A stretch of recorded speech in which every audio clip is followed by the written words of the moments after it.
Alright, this is John for MTG Nexus, both here on Twitch and on the YouTubes later. Playing some Modern Burn. I believe this version is by Matthew Folks, so I haven't gotten a chance to test much with Lurrus of the Dream Den yet, so I am taking some of the lists that have been doing well for some of the grinders and kind of taking that as a starting point for those of you that don't know. Lurrus of the Dream Den is one of the new cards that is a companion. Basically, each permanent in your deck has to be a mana cost 2 or less, which playing Burn it always is. There very rarely is any 3 drops. People sometimes might run like Rampaging Frostodon or something in the sideboard, but none of that kind of nonsense in this version. We're just running Eidolon, Goblin Guide, Swiftspear. Matt was also running 2 copies of Grim Flare, which remains to be seen how that does. But you're getting to recur all these permanents, as well as things like Mishra's Bauble and Tormod's Crypt. Basically becoming your graveyard choice of hate of choice, being able to recur at each turn. So during each of your turns, you may cast 1 permanent spell with converted mana cost 2 or less from your graveyard. Generally, you want to get value of this turn you play it, so you won't necessarily tap out for this on 3, but maybe late in the game when you have 4 or 5 lands, you can go Lurrus plus Eidolon or Lurrus plus Swiftspear, and then kind of get a little bit of a late game engine going on like a lot of these decks have had with like Uro and stuff. This gives you an opportunity to maybe play a little bit of a longer game with that and your Canyon lands. Beyond that, you're not playing a whole lot weird. There's no Rift Bolts in this version, only 2 copies of Lightning Helix, so very similar to your standard burn lists. Other than, once again, Eidolon and Mishra's Bauble making their way into the deck, replacing things like Skullcrack and copies of Rift Bolt. Sideboard, 3 copies of Core Firewalker for the mirror match, which apparently is quite prevalent right now. 2 copies of Path to Exile, which allow you to remove creatures, especially Core Firewalker in the mirror, but also Tarmogoyf to Shadows, etc. 4 copies of Skullcrack, because life gain's a thing in this format. 2 copies of Smash to Smithereens. Have not been particularly high on this card. There are certainly things you want to hit, like Chalice of Etron. If your opponent happens to have a Stoneforge package. What's up, Dreadbore? How you doing? 1 copy of Searing Blood to kind of round out your creature removal suite. So that said, let us hop into some matches, as this is going to be hopefully a relatively short stream this afternoon. Lots of stuff going on, but I did want to get this leak in today if at all possible. Lots of people doing a lot of testing with some different things, whether it be Lurrus, whether it be Pioneer, whether it be Standard. So here we go. Okay. Yeah, my opponent is now aware that I have a Lurrus. Okie dokie. Sand looks pretty solid. 2 1-drops into Mishra's Bauble plus Skewer the Critics. Probably lead on Goblin Guide into Swiftspear plus Bauble. Oh, interesting. Right away. Get a snow deck right away. So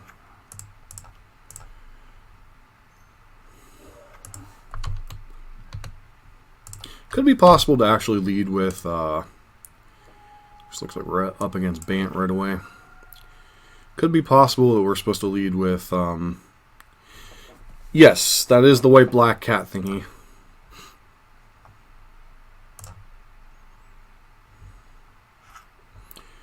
Well, hello there. Turns out my slight sequencing faux pas or decision was actually for the positive. So we actually get to see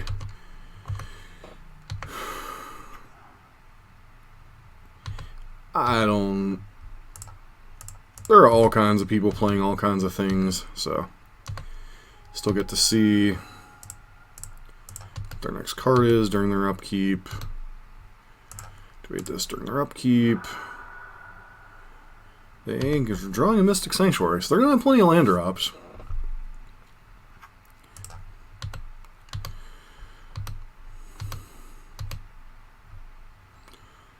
Naturally has to pitch a land.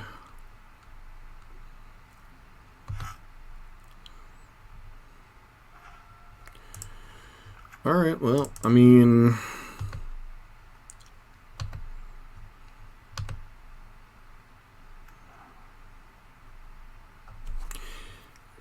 Yep. In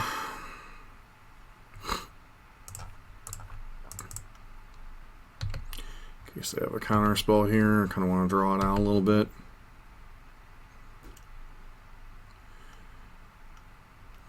Sure. So you're just dead on turn 3. I don't know if we just got lucky, but this feels really, really good. Alright, so you're going to 2 after having double Force of Negation. Snapcaster Mage, sure. So we will trigger that during that draw step.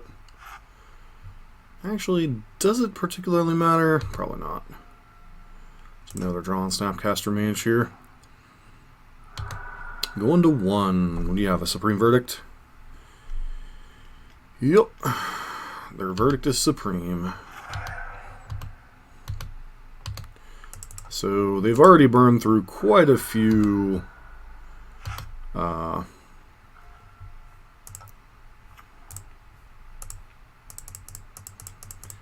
of Negations, so I wouldn't expect them to have another one here.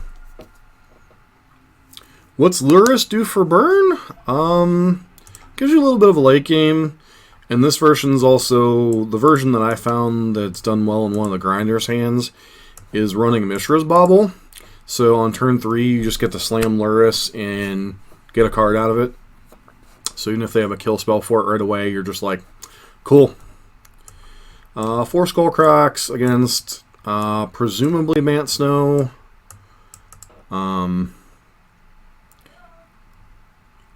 Some number of Searing Blazes out. We didn't see Coatl over him. For a free sideboard card, I think that's enough, isn't it? It's like 1 card in your sideboard that you're guaranteed to be able to cast every game. Pretty reasonable.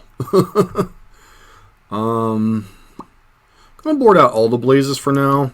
We don't know if they actually have enough green mana in their deck to consistently cast Coatl.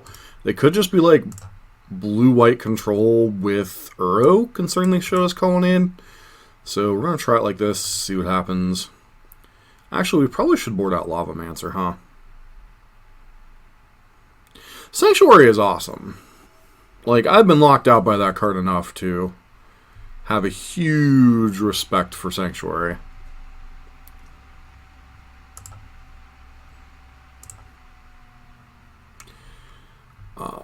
Four lands. This hand feels like a mulligan. Because if they have 1 path to exile, this entire hand is garbage. Now, if this were our 6-card hand, we could put one of these lands back. I'd keep, but 4 lands is just too many.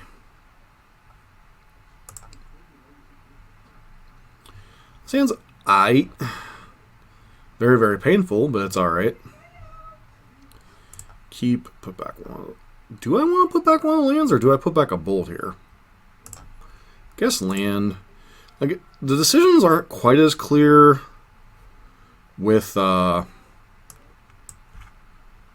decisions aren't quite as clear now with Lurrus in the equation.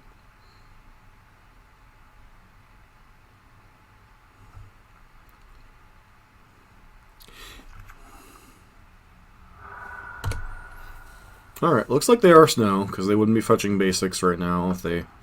So why are they playing Colonnade? That's just like...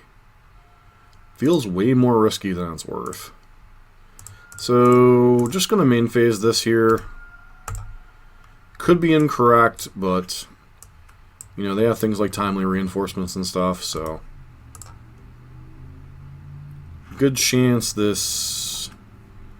goblin guy is just going to bite it here. But we gotta play our cards, so... leaving the basics in the deck, even though we're gonna be dealing ourselves a ton of damage. Here comes Mana Leak, here comes Mana Leak, or Ether Gust.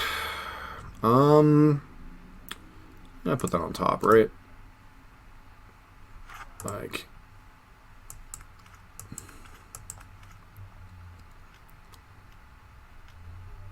so they're gonna main phase Coatl, sure.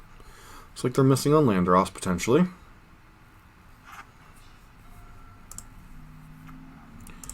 think we go ahead and bolt this guy.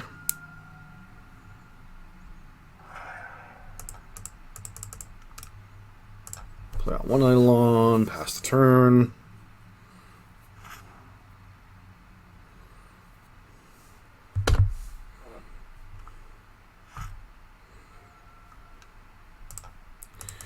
Gonna play Goblin Guide, pre-combat. See what they do. Nothing. Okay, now if you want to play something, it's going to cost you a lot more damage if you do a counterspell. So give a Coatl, Celestial Purge. Sure. Yep, looks like they're going to draw lands. Unfortunate. Missed a chance to play my land drop there, which was foolish.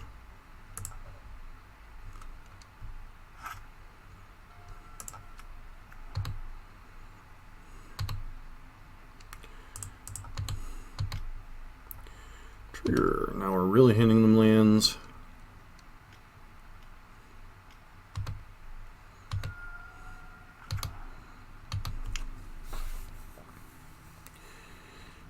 Yep, because we could have gone, how is Lurrus worded exactly? Cast one permanent, blah, blah, blah.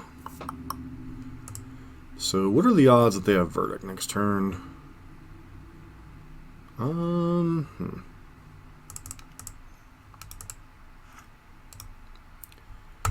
Actually kind of punished for how we sequence things here.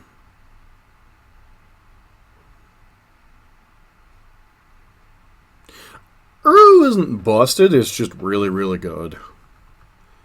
Like, compared to Uro, like, or not Uro, compared to, like, something like Oko, it's very powerful, but it's a lot more conditional.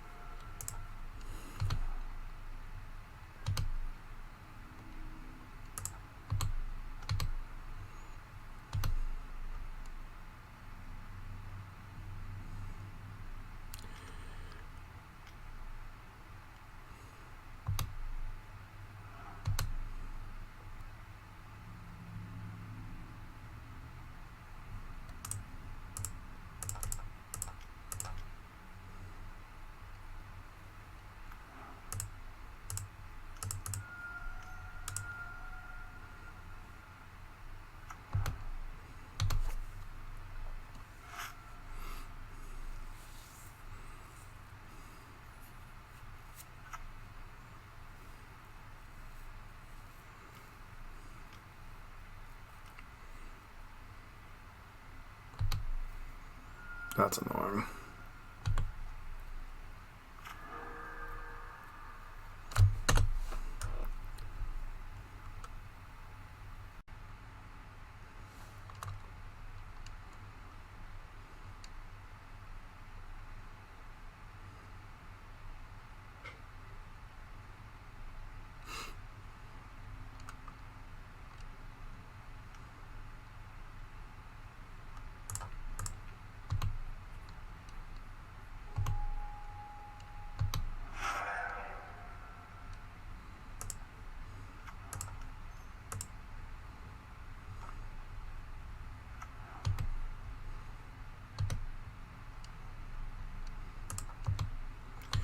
I think we've reached the point where our opponent is going to be taking over this game.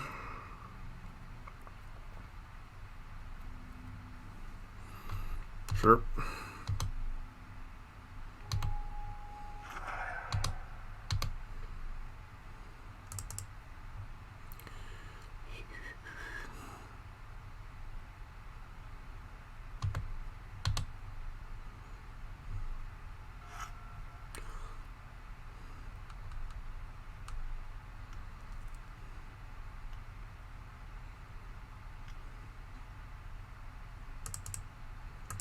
Yeah, no matter what, they're going to be able to gain the life here, so there's no sense in fighting over it. Because they have the Ether Gust in hand, so even if we found the Skull Crack, they would just do the thing. And now they get to bring it right back.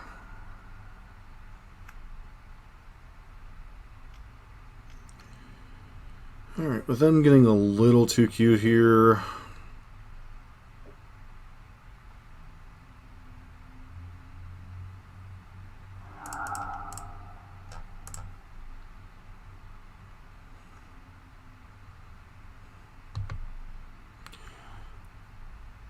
This, ladies and gentlemen, is where the game ends.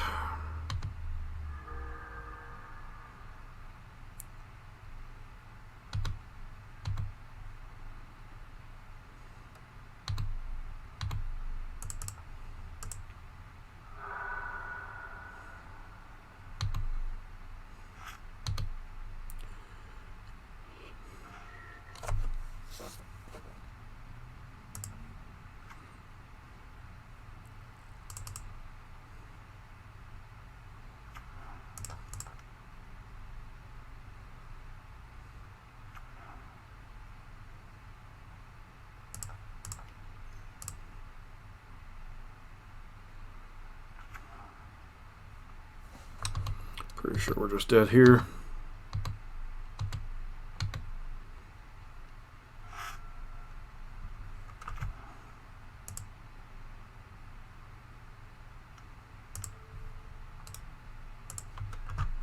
Alright, moving on.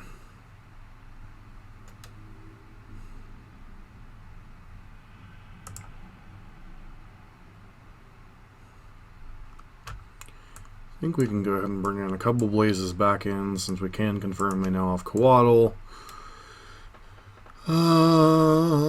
Lavamancer might be okay on the play. Could even potentially bring in Tormod's Crypts, but I think trying to fight that Axis is not good.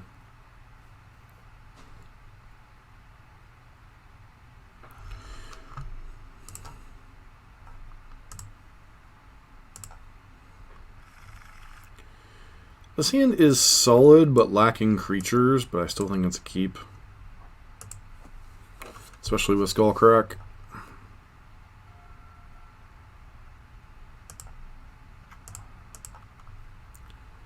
So I guess I could technically bobble myself to see. That was kind of a mistake there. I should have bobbled myself, then played either Fiery Islet or whatchamacallit?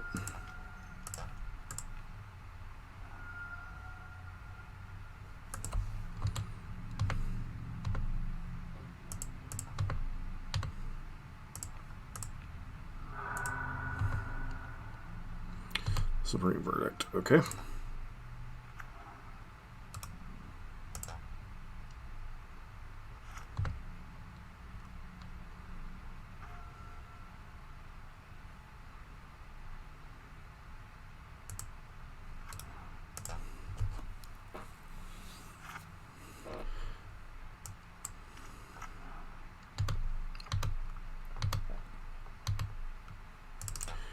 Really hate playing Lurrus Charm into the face of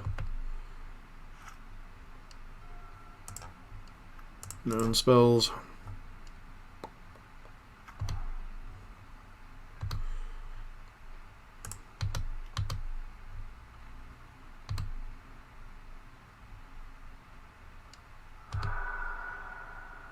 This feels like a Coatl.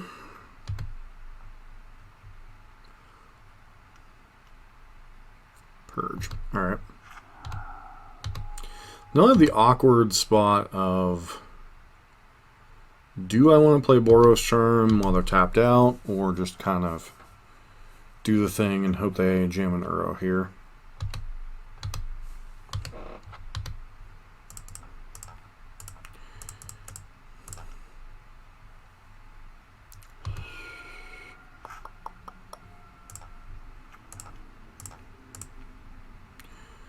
So what you got here?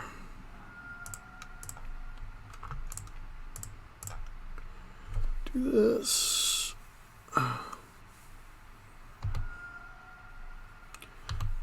Alright. surgicals and sideboards.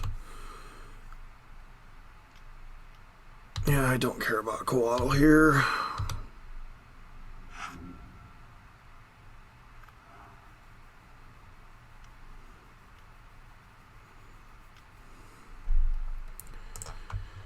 Alright, let's hope you don't have Force of Negation. Actually, if you have Force of Negation, it doesn't particularly matter here. Come on, deck, give us a good rip next turn.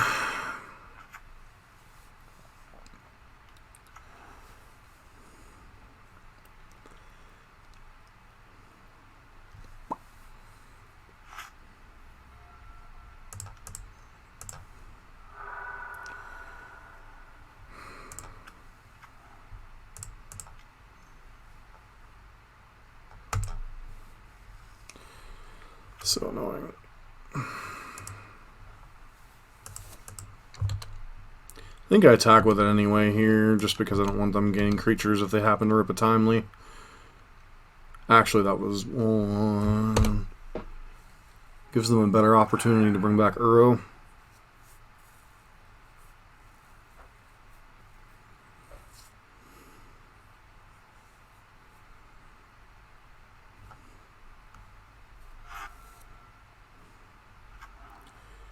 Yep, now they get to bring back Uro. Or they just had Uro and it didn't matter. Lovely.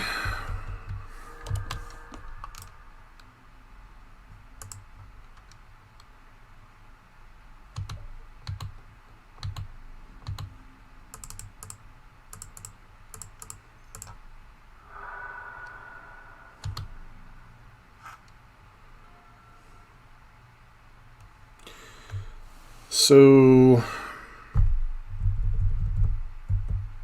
honestly, our situation only gets worse. So I think I just have to go for it and hope they don't have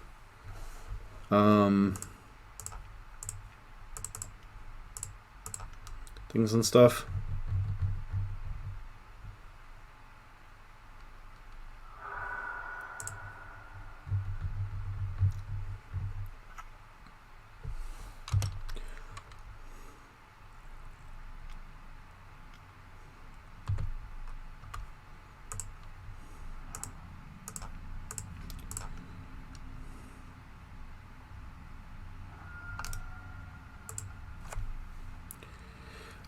I honestly think the play pattern of Bant is pretty obnoxious to play against overall.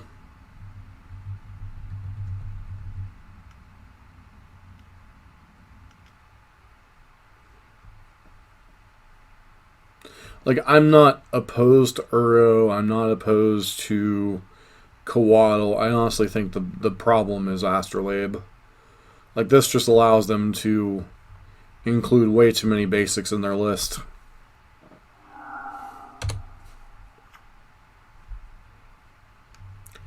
And that basically makes the Bant thing almost a free roll for blue-white control. So,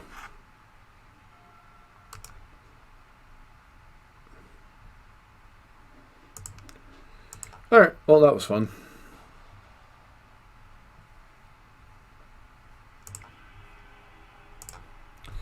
Losing to the best deck in the format right off the bat. Not that I'm terribly surprised. I think that matchup is pretty miserable.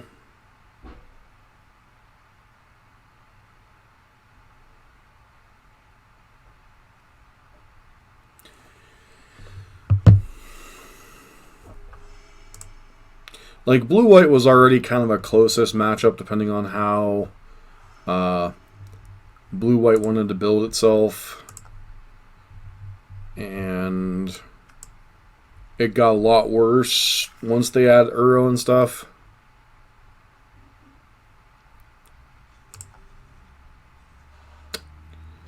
Sounds alright. Put back Searing Blaze, I guess? Or one of the baubles.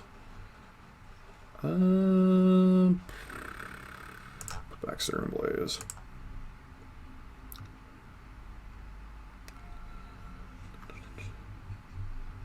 Instantly punished.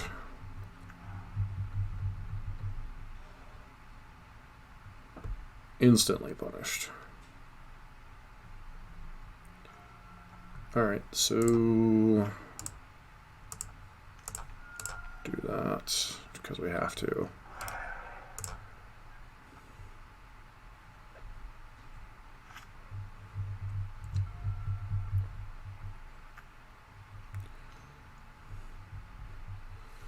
Okay, yeah, well, they definitely wouldn't have had a ton of mana here.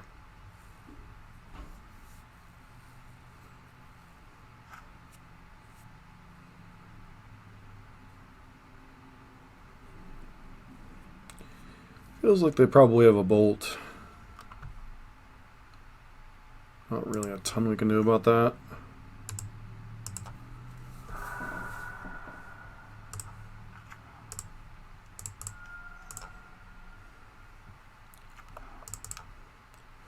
So find out real quick if they have a bolt. Do in fact have a bolt. Shocker of shockers.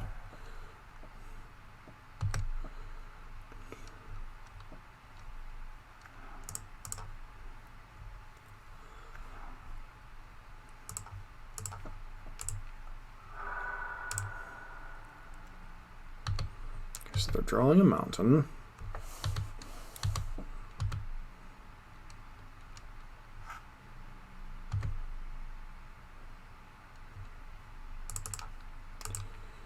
The next draw is Chandra.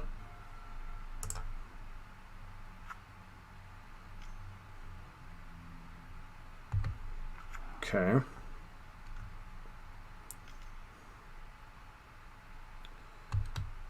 So at least they don't get to draw cards off of it. That's a positive.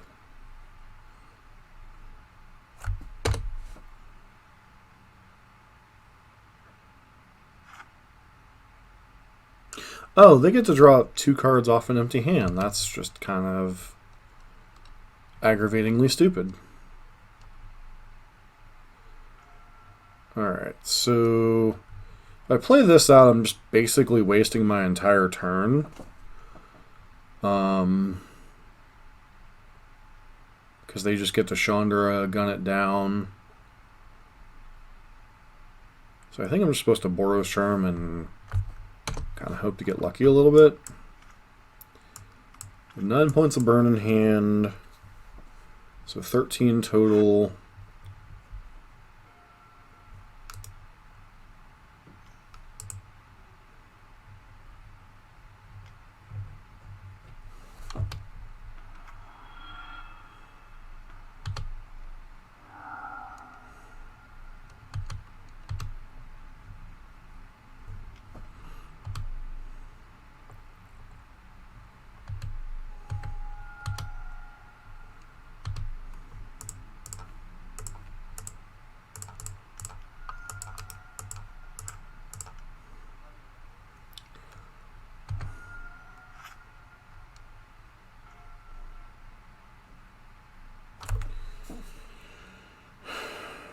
Helix puts them to 13.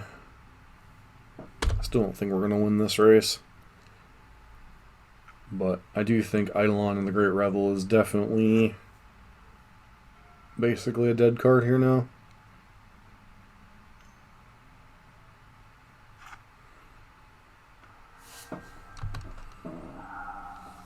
Another Seasoned Pyromancer. So that puts us to basically dead here.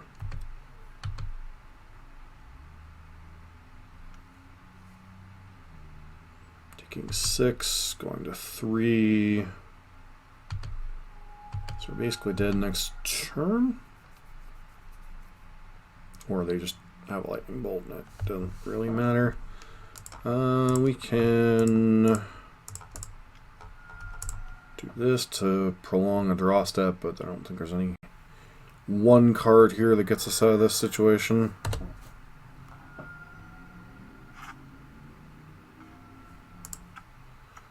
So I can go to 1, put them to 4, and I kill myself. So, alright. So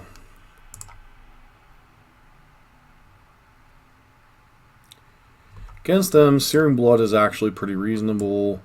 If Path to Exile is a bit of a necessity. Skull Crack is also basically a necessity because they usually have Clothis and sometimes something else. Boros Charm is probably the first cut here. A little bit slow and goofy. If there's a matchup that Grim Lava Man's could be good on the play, it's definitely this one. That said, I think I'm tempted to take out one. And then we're kind of racing, so Helix makes sense. Let's see, let's look at the curve here. One skewer, one bobble.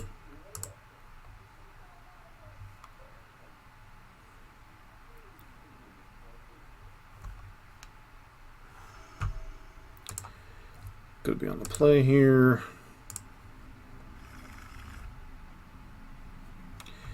Is this hand keepable? Certainly awkward. I think we keep. Got to remember to do the bobble trick to ourselves first before we play our advantage or our fetch land.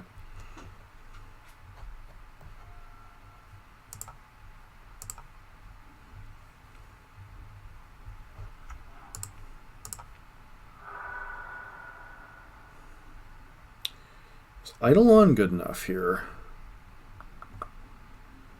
I think we'll play the fetch land and debate whether Eidolon's good enough here or not.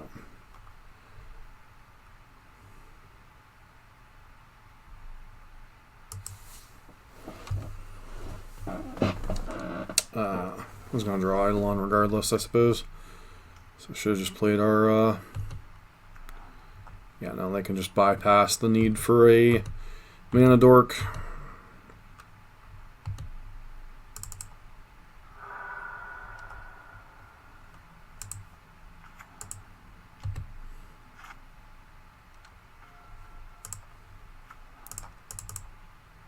It's one of the annoying things about their build is just like they get to free roll a mana dork that's not vulnerable to burn.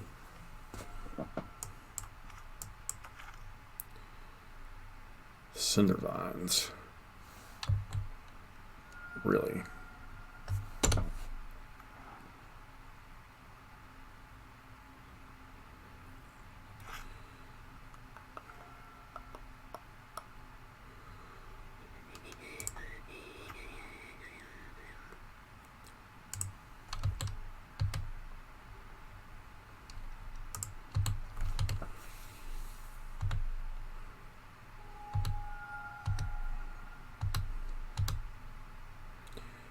So they kept the one lander with a sprawl. Interesting.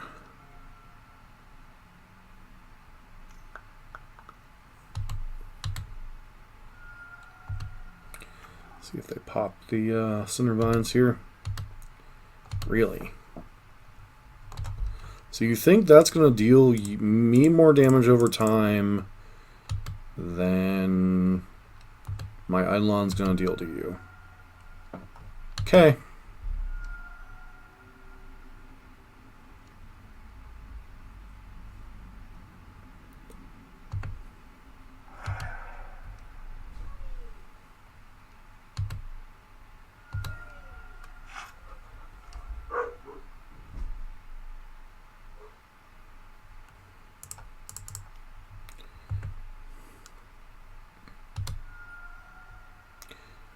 So it's a little aggressive, but I am going to play Skullcrack here.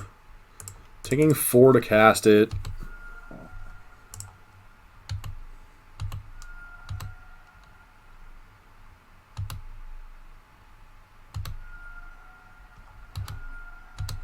Putting them to 4.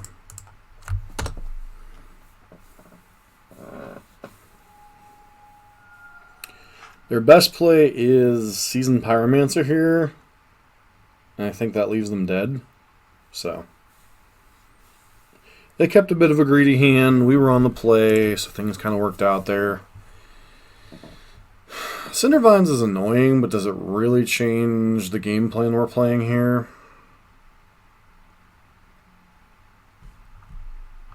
I don't think so.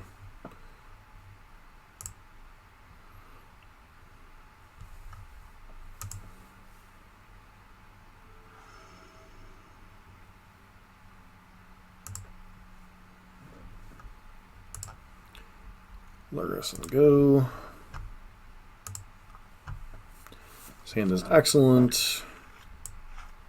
Keeping it. We still could easily lose with this hand, but this hand is excellent. Hopefully they don't have a 1-drop mana accelerant, but of course they probably do. Yep.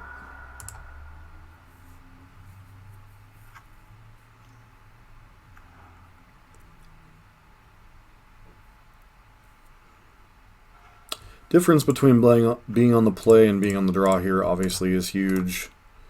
Or on the play, this hand just like obliterates them.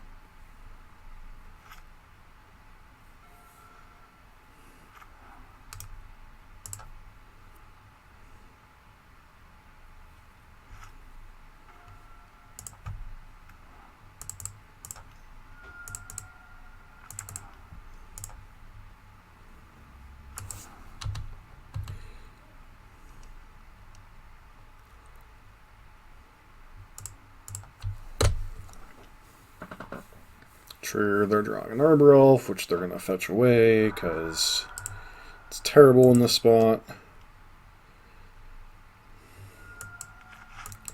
So no play on 2. Not even a bolt. So their best draw here is obviously... Klothys is rough, but we might be able to raise Klothys from here.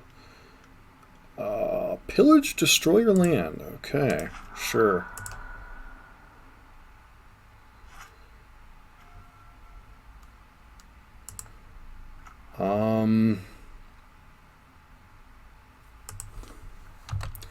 They obviously could have Baloth, but how much do I want to respect Baloth?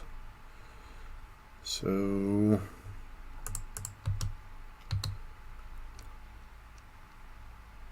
Cindervines. So I can either hold up Skullcrack or play Eidolon. I think I'm just going to play Eidolon here. Once again, they could punish us with exactly either Questing Beast or Baloth. Feels like they might have Baloth, so they're going to 14.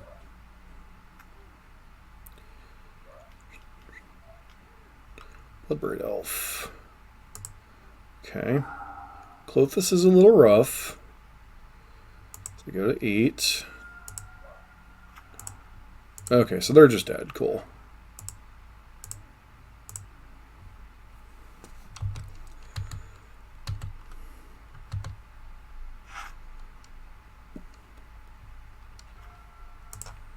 Do this.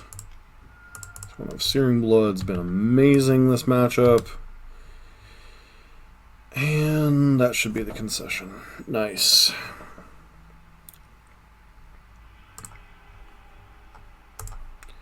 Alright, 1-1, on to the next match.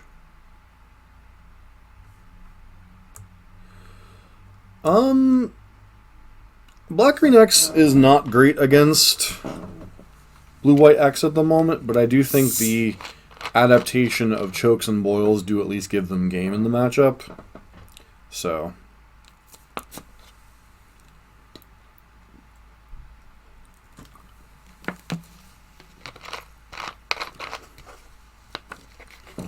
You know what's really funny is... So Blue-White... Let's say Mox Opal was still legal for whatever reason. Blue-White is now running Arkham's Astrolabe to fix their mana. So if the artifact decks like Affinity and stuff still had access to their busted draws, then I don't think we can keep this hand. Not even on the draw, it's just too many things. Looks like we're going to 5. Alright, it's a pretty solid 5. So back Blaze and Spike here, I guess. But they wouldn't necessarily be able to... Or I'm going to laugh if we're playing a Burn Mirror. Feels like Death Shadow. But if Folks' list got out and people... Nope, looks like we're up against Death Shadow. Alright. Well, this is going to be a rough...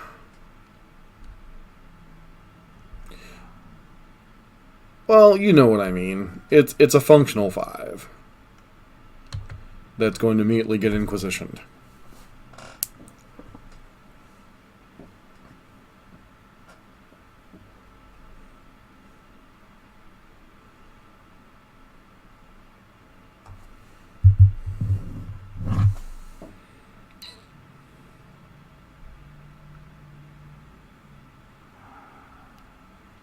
Took Eidolon. Okay.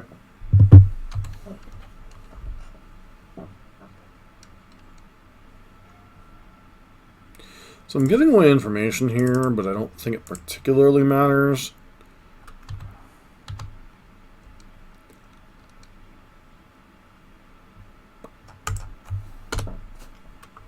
Like, they knew our draw step, and they...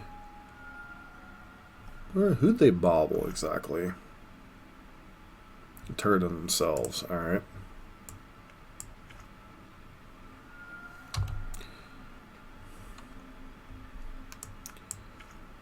So we are definitely up against Death Shadow.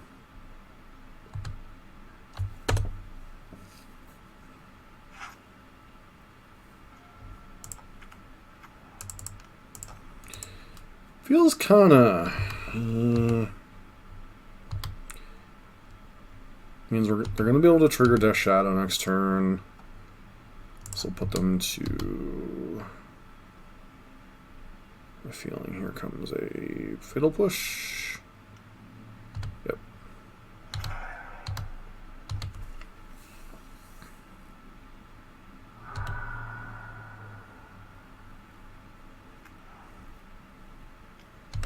Nope.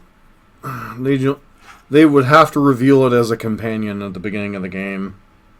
So we would have known if they were on Lurrus. Huh? Oh, great. Now they can give their crap trample, too? Or haste and trample. Cool.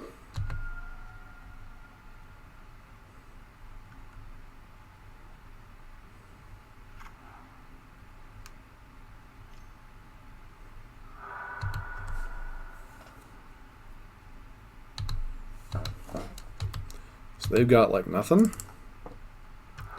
I'm supposed to fire off a bolt here.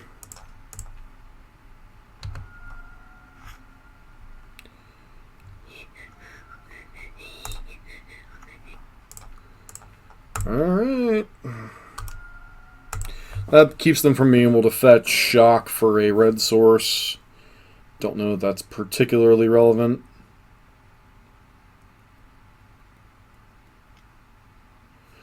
Oh, that's a... Well, I mean, that's a Death Shadow, probably with a Stubborn Denial backup.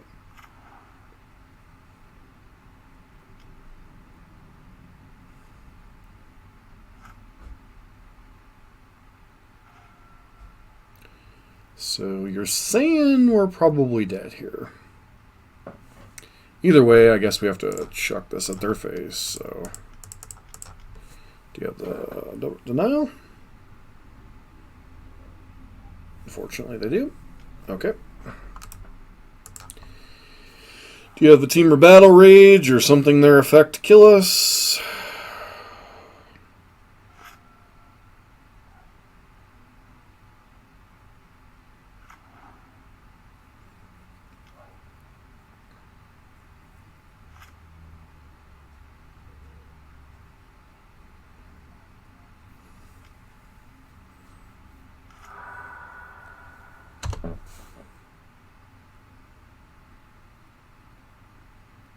So they could have Drown the Lock here. Could have a lot of things. Drown the Lock, another Stubborn Denial. We got to rip a non-land, and we rip a land. Alright, cool.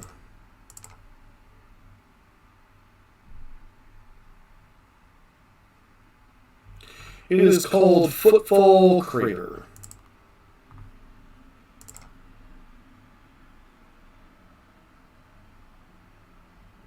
Alright, so...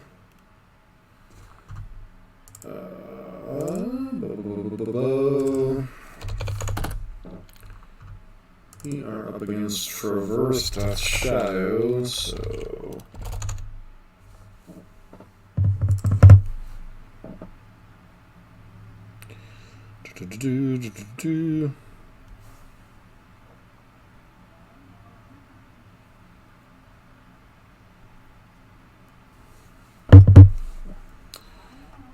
Burr. Shadow. 4-color Death Shadow is actually the most played one right now. So... Air Pacting Brutalities and Ether Gusts. Oh great, so we have even more crap to fight through.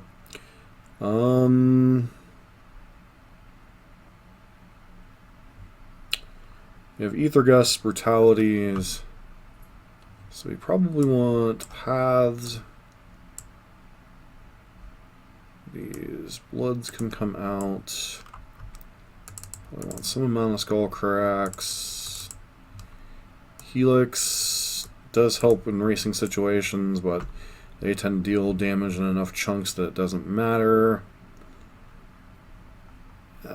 Could bring in Tormod's Crypt, but I think that's a little too cute.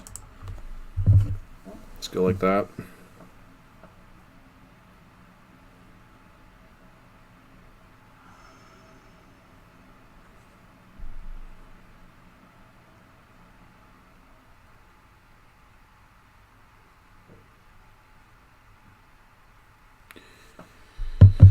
Girlfriend's on lunch, so she's messaging me.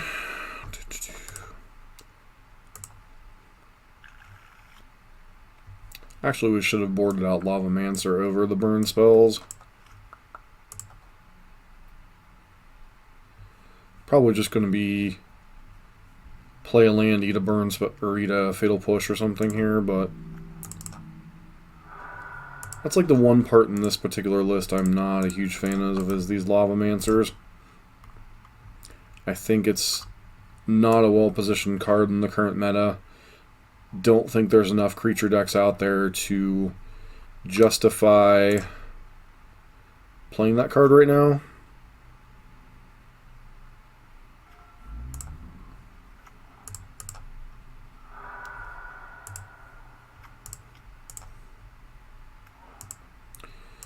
So I could attack with both here, and I think in fact I'm going to do that here. A fatal push on top of their deck. It's actually a mistake. I should have played Skewer the Critics here.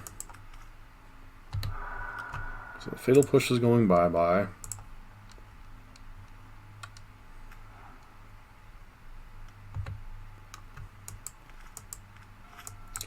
So we've done a good bit of the work for them, which is not great for us.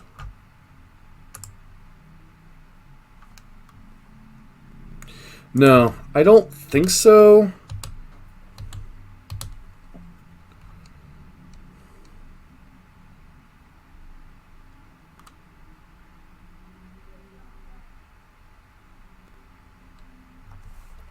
Is Humans on the Rise, though? I have not seen it doing anything notable of late. Like, I know they got some new tools, but I don't know that they really fix Humans' position in the meta right now. Not attacking with Lavamancer, because this gives us the option to Lavamancer plus Bolt. Yeah, sure.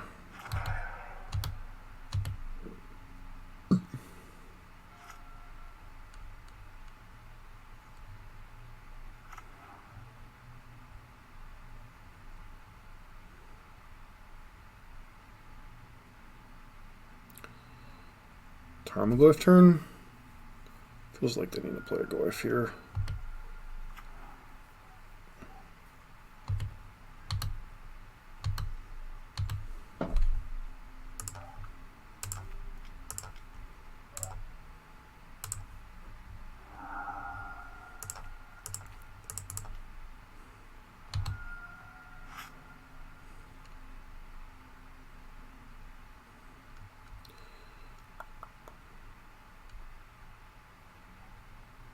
Like, I'm not saying it's not seeing more play.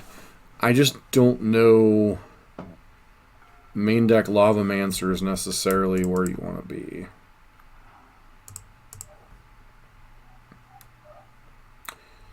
So I could path this Goyf.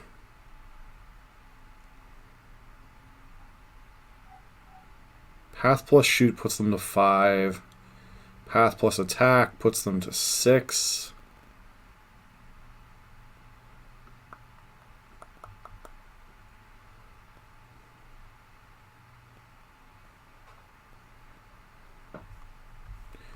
Let's put this on mute. Sorry, call to take.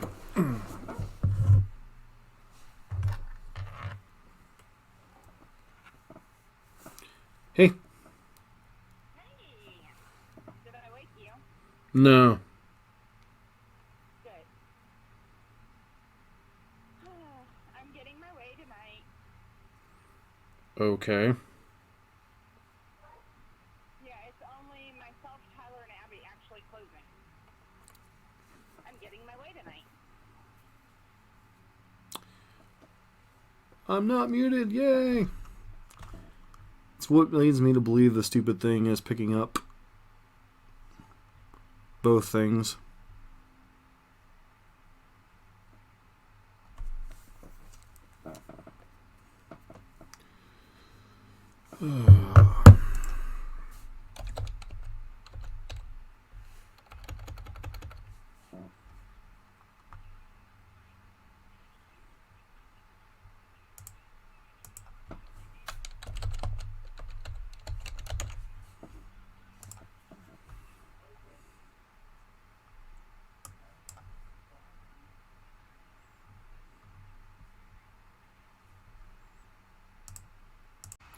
Alright, sorry about that. Ended up finishing up that match and winning out 2-1 against 4-color Traverse Shadow on the draw.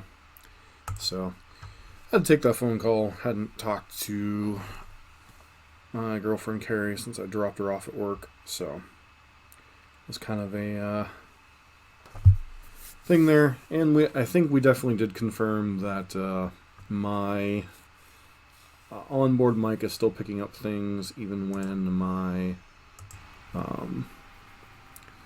whatchamacallit microphone is not on. So muting the mic doesn't do me a ton of good, I've noticed. So we're on the draw here again, which kind of sucks. 4-lander, I think this is a mulligan.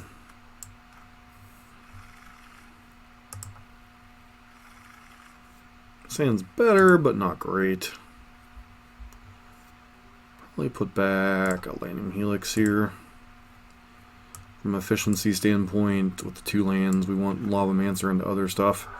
Doesn't look like Lavamancer is going to be particularly good in this matchup, however.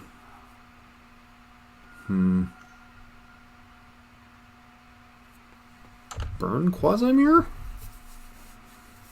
Or just Zoo of some kind.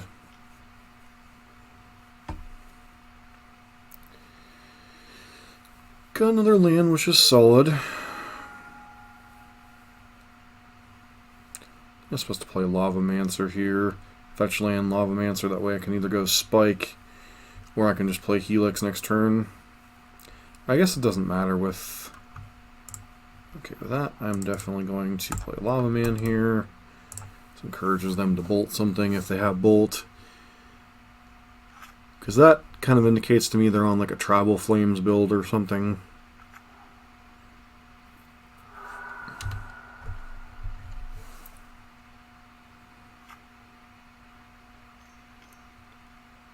Okay, hidden Herbalists. Do you have a way to leverage that mana? Looks like you do, unfortunately. Wow. Well, I mean, that's certainly a start, right?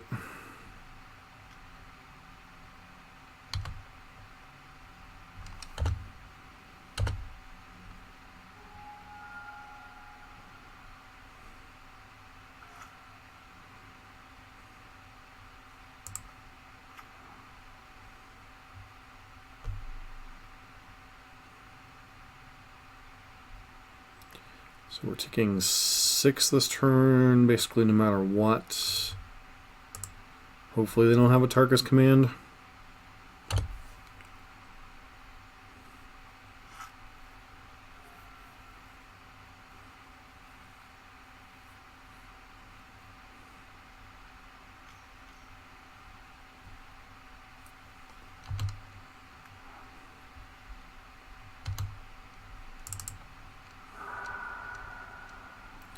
That's just an absurd draw.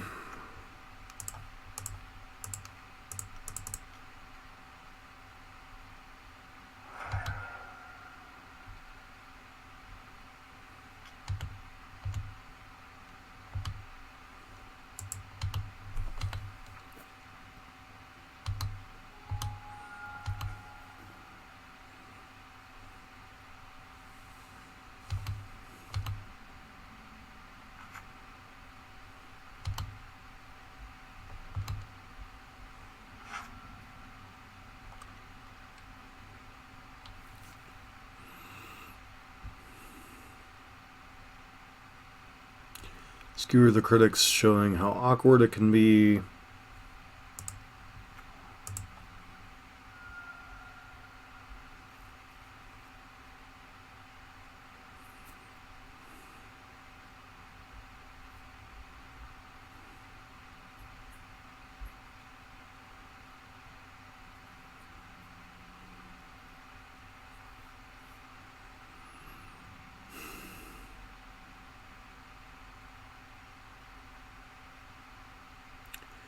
So I think I'm supposed to Helix 1, block, shoot another thing, go to 3, hope they don't have Bolt. I think that's the line we're supposed to take here.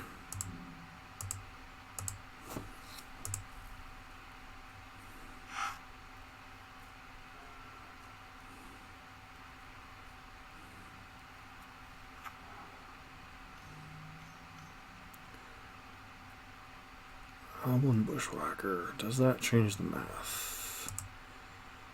Don't think it does. In fact, it might actually work out better for us. Because now I can trade this and shoot something. So, block here.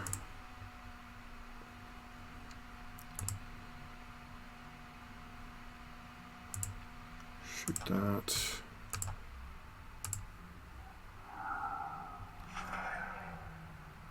Okay, Helix one of these guys.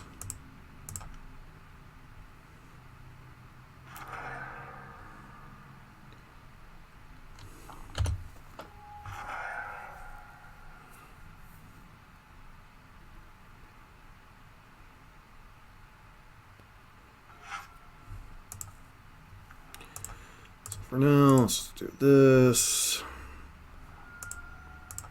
Skewer that. Skewer that.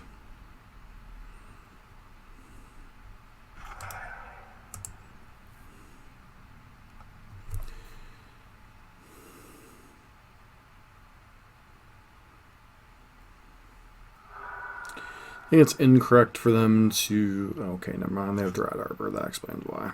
Okay. So, we're going to 1.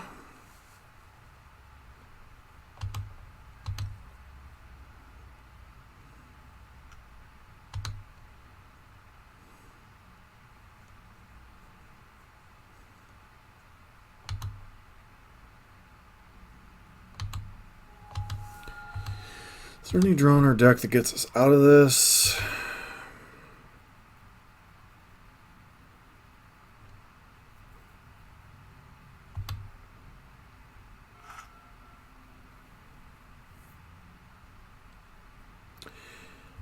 I guess we play Lurrus. Hope they don't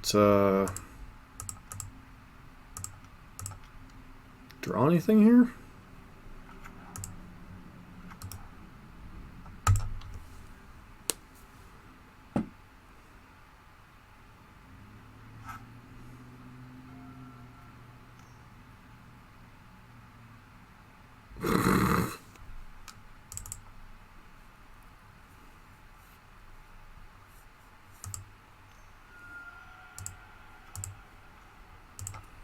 Alright, so good old-fashioned gobbles, not gobbles, rule aggro pretty much. This is a deck that I've had the pleasure of playing against.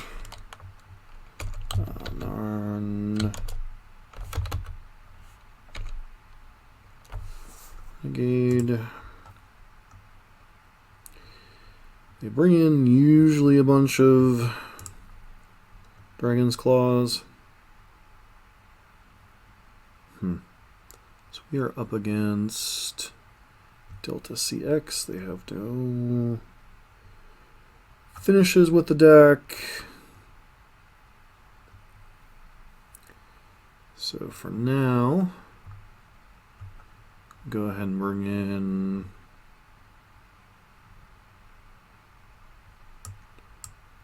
Searing Blaze, Paths. Could potentially bring in Core Firewalkers, but that only shuts down a small portion of their deck. We want Boros Charms out. So we could bring in Skull Cracks. We could bring in... I think I'm tempted to just bring in the Firewalkers, even if they are a bit awkward. We go down like one Eidolon and one Bauble.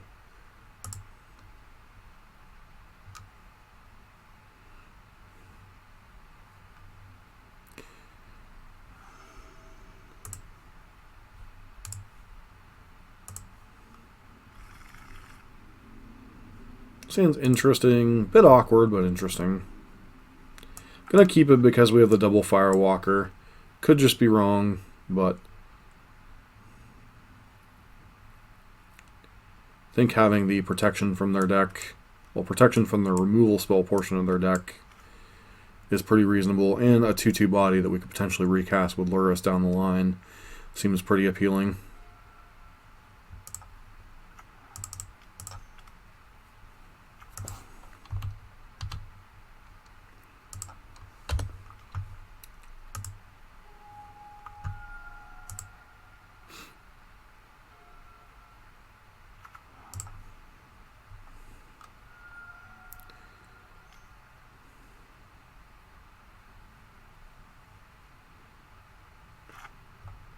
So we're going to lean on Renegade.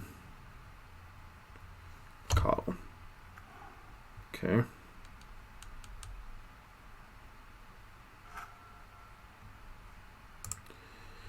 Well then.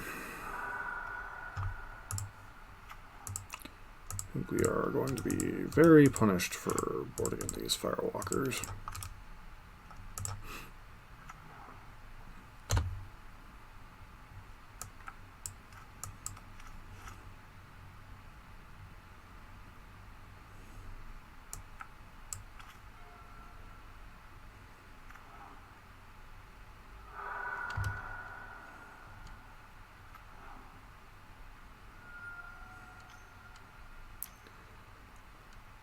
Comes the Burning Tree Chain.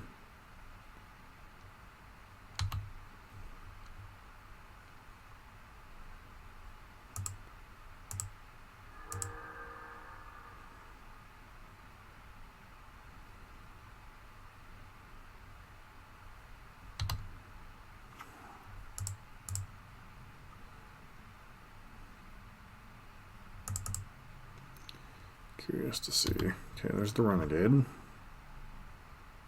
Sure.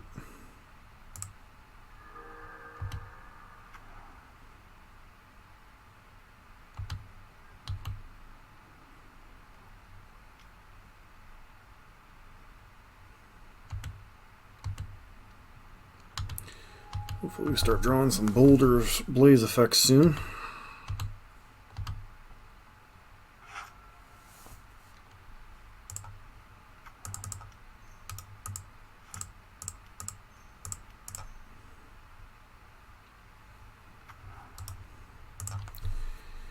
Yield through the turn.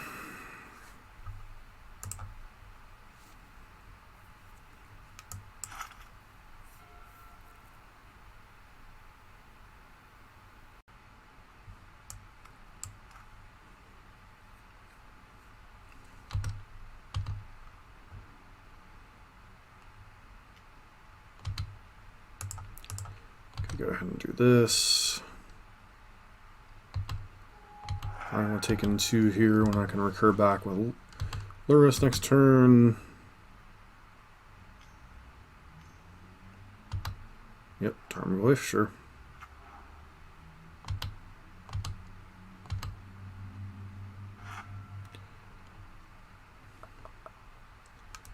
That's an interesting one.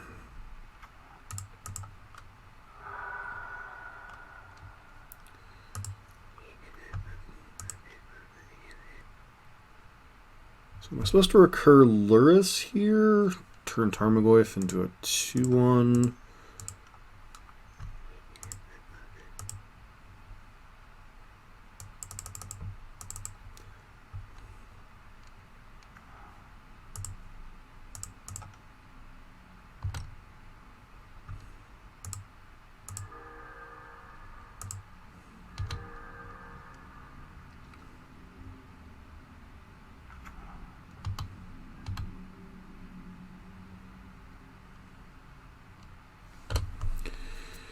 What a weird game. Gonna fetch for Dryad Arbor. Yep, which really does nothing on this board.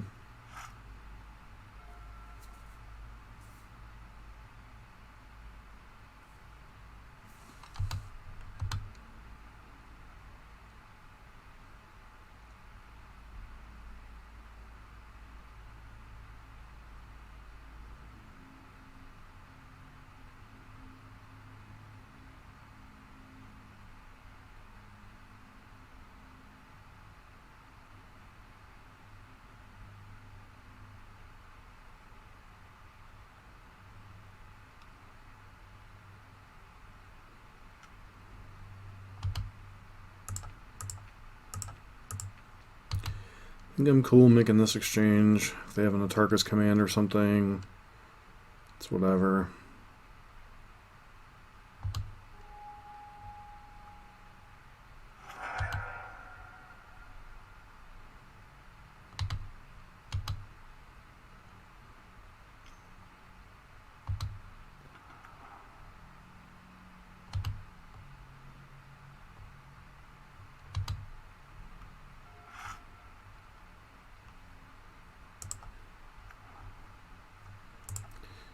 Back Firewalker.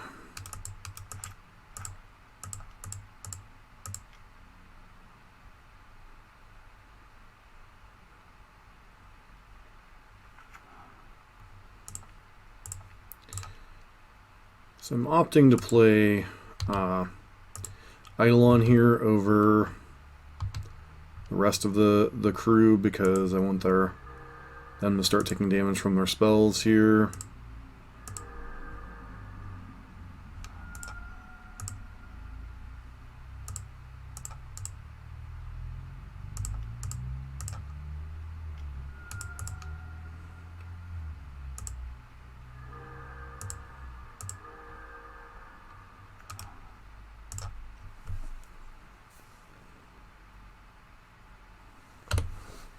Last turn.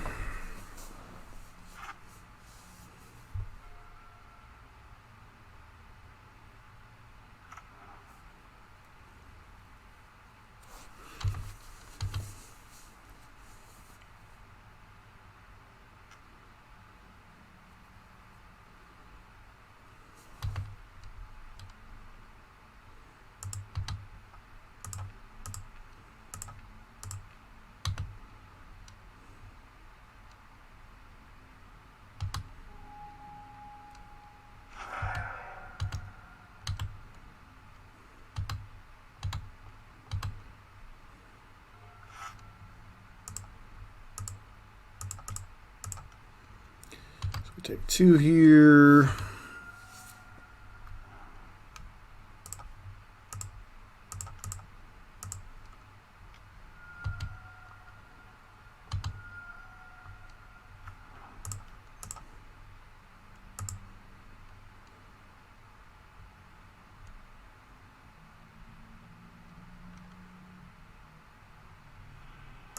That was definitely, I think, the most Lurrus game we've had in this set. So Probably trim an Eidolon on the draw.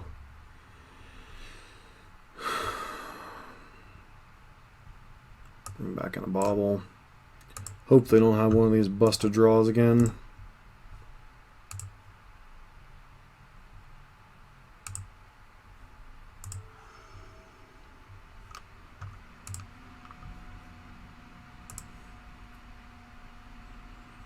Alright, this hand's pretty reasonable in the face of most of their draws anyway.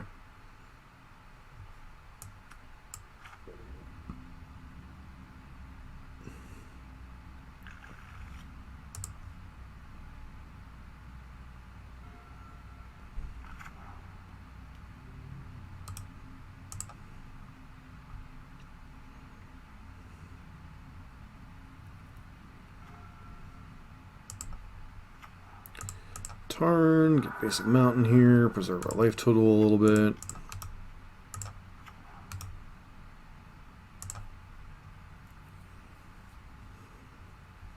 Certainly a card that could take over the game in certain circumstances.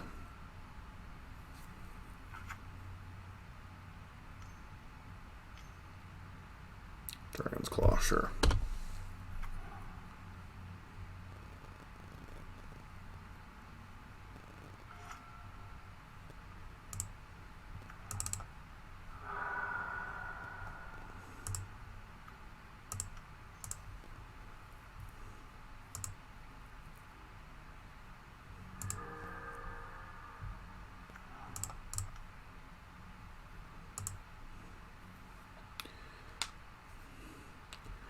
Might have been incorrect there with the fetch land, but I'm trying to preserve my life total a little bit, so my sequencing was probably not ideal.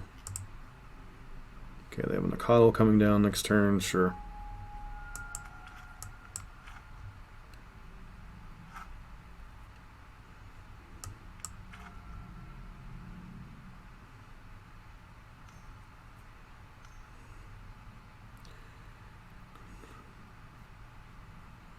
Yep, burning tree.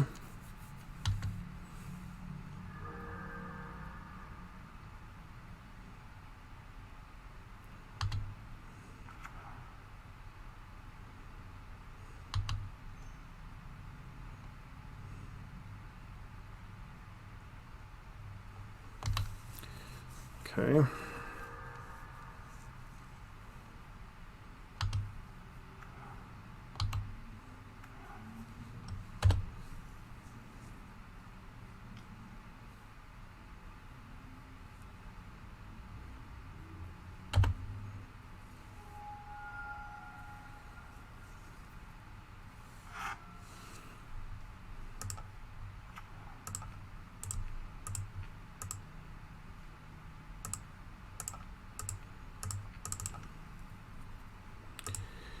Yep, they gain a life.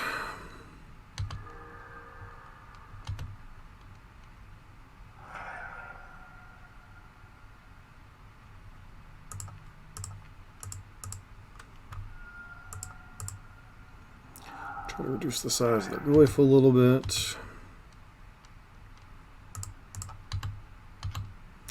Don't show us a fetch land or anything.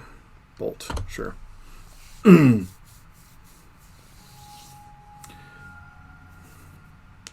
Hopefully I don't have another burning tree in hand. Feels like that. Nope, hidden herbalist, okay. Just doesn't get the okay,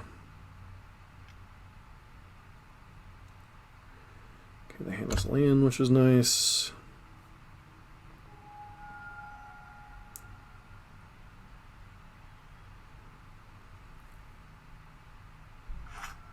Double Eidolon, huh?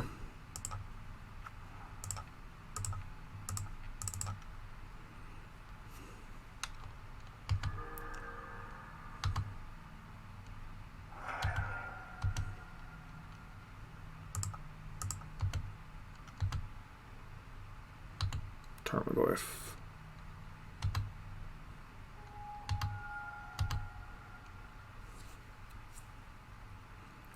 So is taking 4 damage worth making them take 2? Alright. Looks like they take that decision away from me. One final matchup here.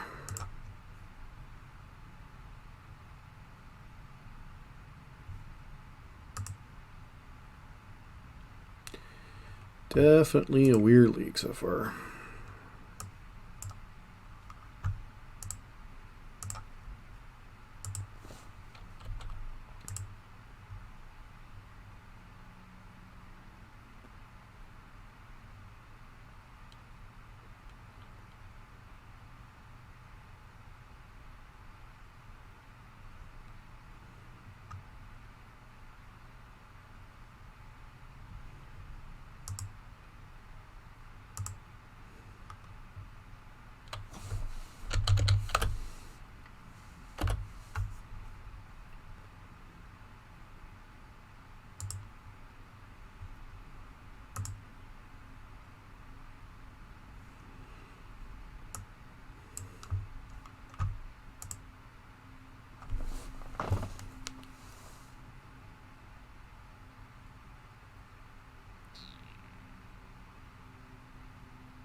Still not sure if this is better than traditional burn, but it certainly gives some pause for thought.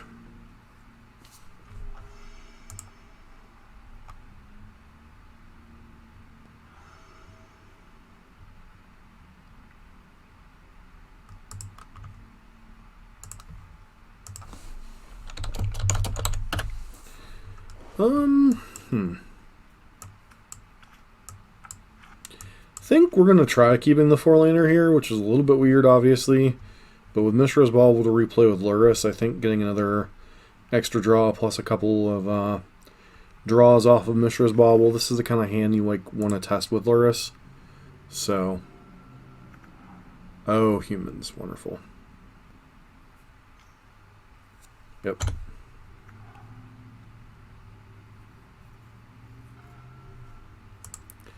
Alright, Swizzle Spear is not a terrible draw here.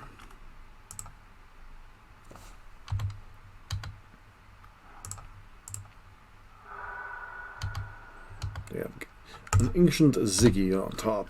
Alright.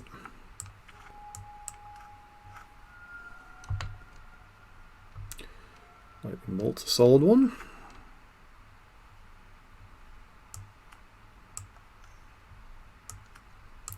Is there now a Thalia coming? Oop, looks like a Manti Rider. Okay.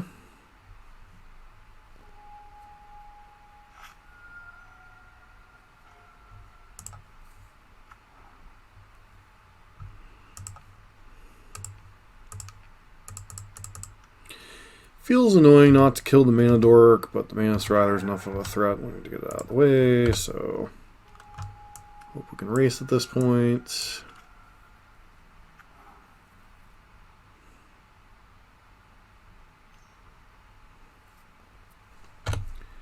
Yep, there's a champion in the parish. What does that dude even do?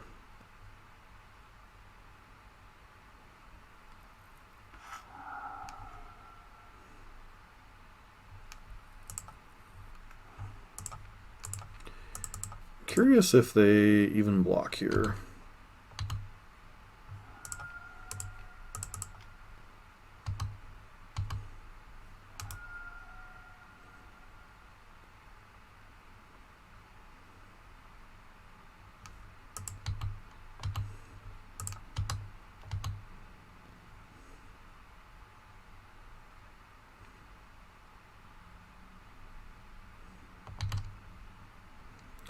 So what am I even supposed to do here? Bolt face.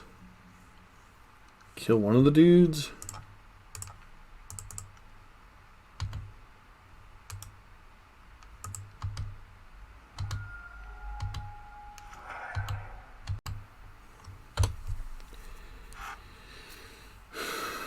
possible I was supposed to do...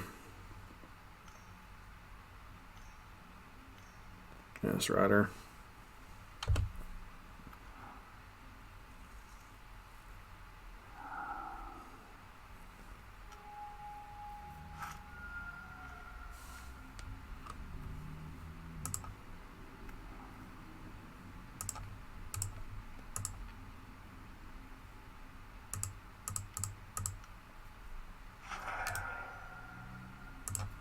Alright, hope we don't die.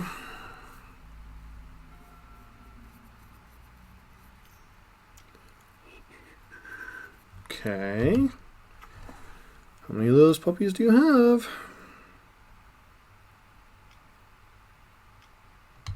Okay, so we're just dead. Cool.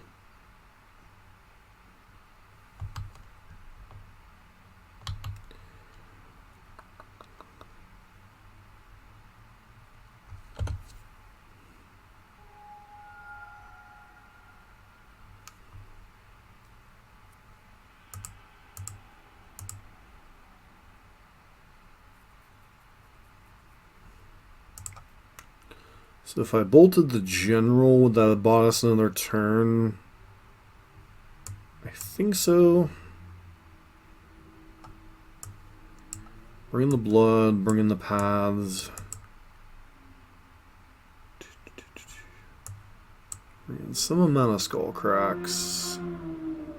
We're going down 4 Eidolon and 4 Lurrus Charm.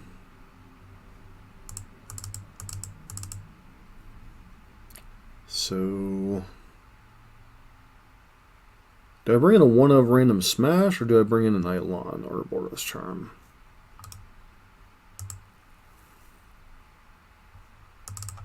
I feel like it's just a Lurrus Charm. Eidolon's so terrible in the face of so much of their deck.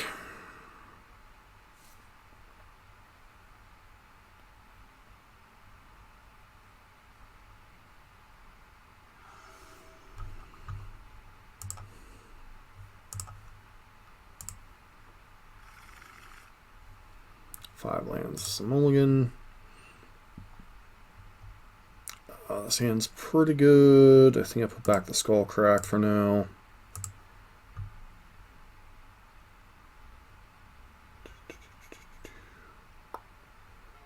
Question is, what land do I play here? Gotta lead on that for Grim.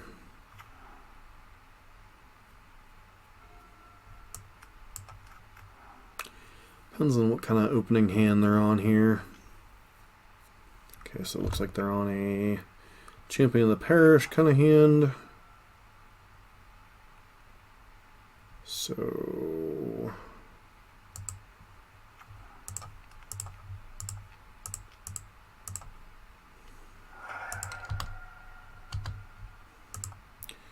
I'm feeling this is a Champion of the Parish Oriok champion hand.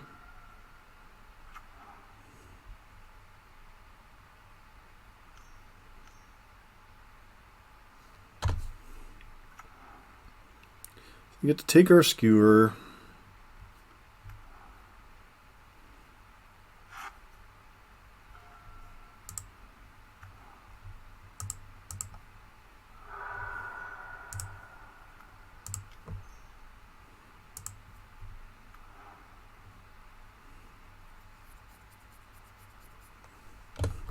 And it's supposed to pass here. Hold up the activation.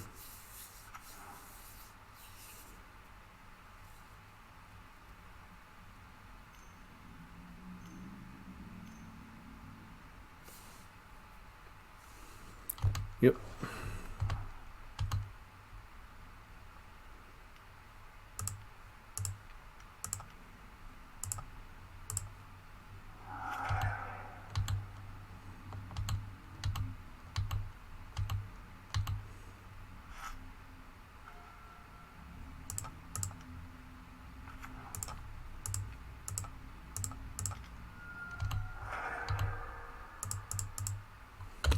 One beatdowns commence. They get a plains.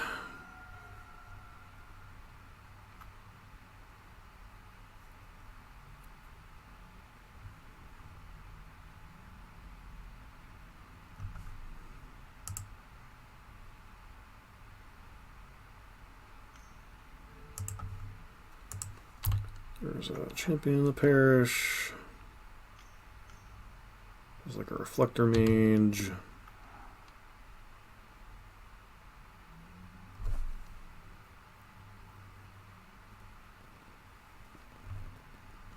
Bouncing goblin guy, that's an interesting one.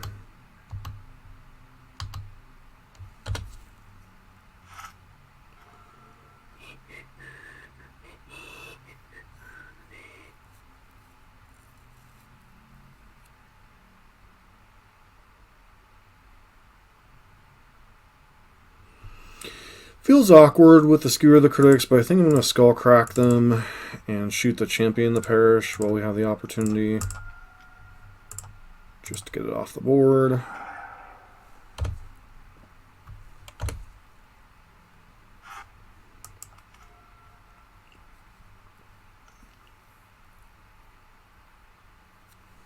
Yep.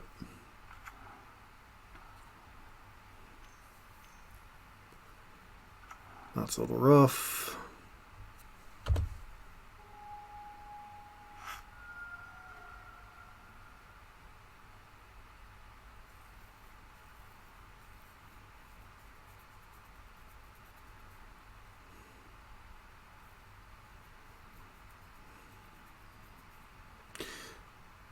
So, Searing Blaze, kill Athalia.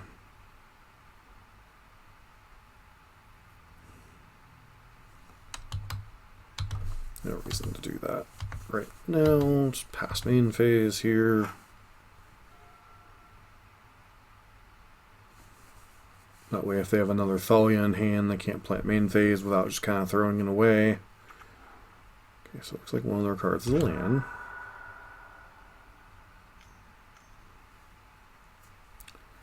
That is rough.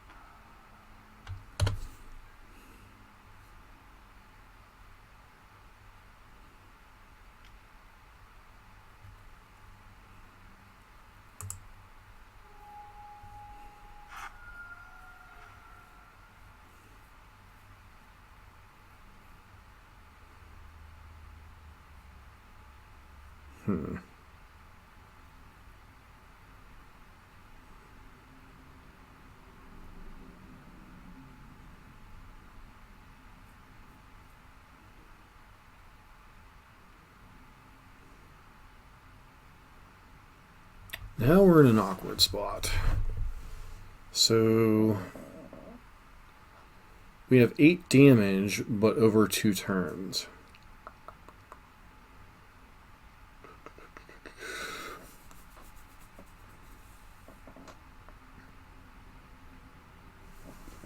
Alright, let's see what they do on their turn.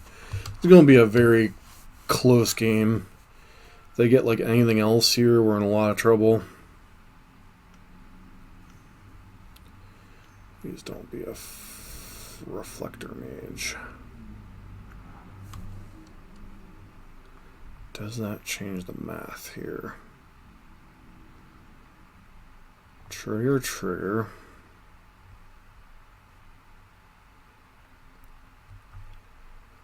So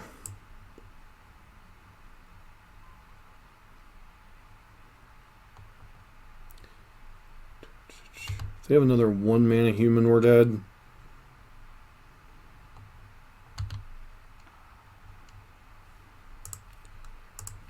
Go ahead and do this.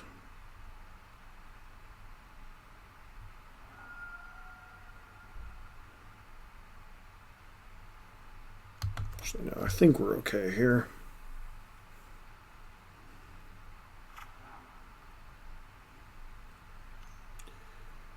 Please don't be another Thalia as the tent. That might unfortunately get us here.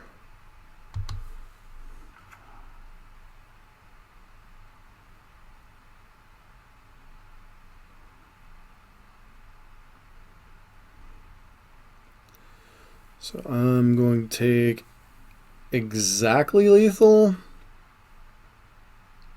Lord, that's so frustrating.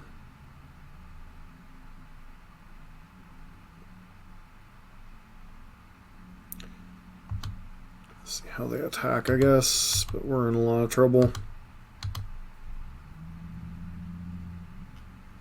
Yep, because block there. There's like no combination of cards that we can do off 2 mana, so frustrating.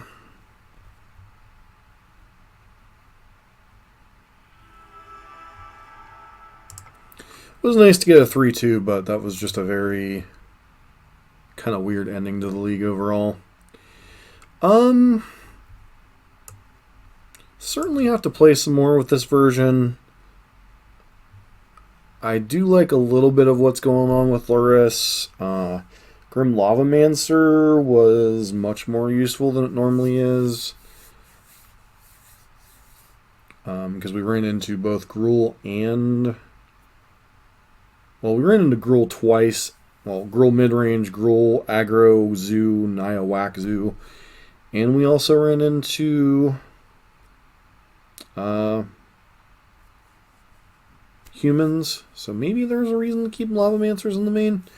Definitely have to test that out, try it out in one more league, see how that goes. Lurrus definitely adds a new dimension to the deck that's definitely worth testing. Looks like it's a load of fun to play, and you can also get some good value out without twisting to the Mishra's Bauble package, but I think we'll test the Mishra's Bauble package again.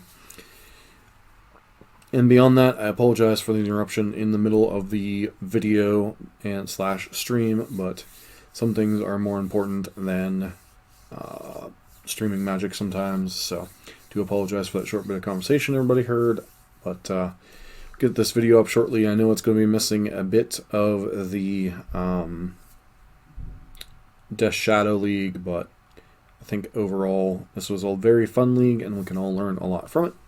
Anyways, this has been John for MTG Nexus. Hope everybody has a great day.